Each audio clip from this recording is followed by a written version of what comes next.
So what can you tell us about this alleged breach? So what we have found in the course of very lengthy reporting is that the freeze out by the US in particular of Huawei was driven in part by an incident that happened in Australia in 2012. The US and Australia, along with other countries that make up the Five Eyes, the UK, Canada, and New Zealand, regularly share intelligence with each other. And former American officials we spoke to said that there was an incident involving an Australian telecommunications network where a software update was used to install essentially a digital wiretap that sent data to China. The update appeared legitimate, but it contained malicious code that reprogrammed the infected system to record all the communication passing through it before sending it to China. And after a few days, the malware actually deleted itself. So there was a very clever self-destruct mechanism embedded in the update.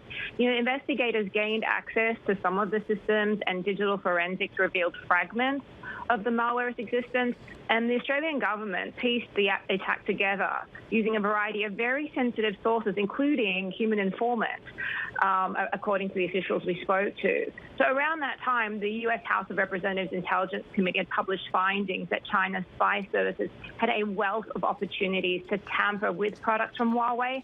And Mike Rogers, a former Republican congressman who is chair of this committee, confirmed to Bloomberg that national bans against Huawei have been driven in part by evidence that has been presented in private to world leaders. He told Bloomberg it's all about administrative access, and the administrative patches that come out of Beijing are not to be trusted.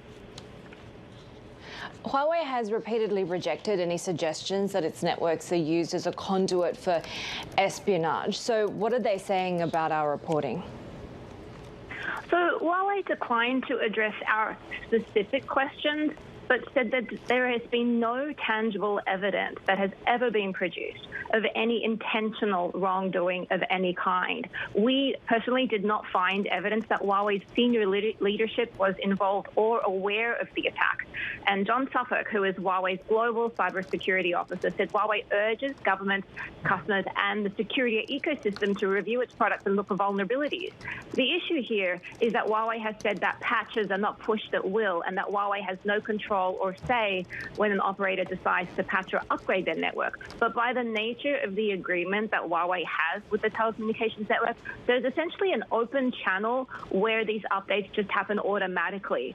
So it's kind of, one of the people we spoke to, Keith Crack, the former Undersecretary for Economic Growth, basically said that this is kind of a little bit of a head fake by Huawei, saying that it would never put a backdoor in hardware. A backdoor, he said, means nothing because there's a front door that's open every day through software.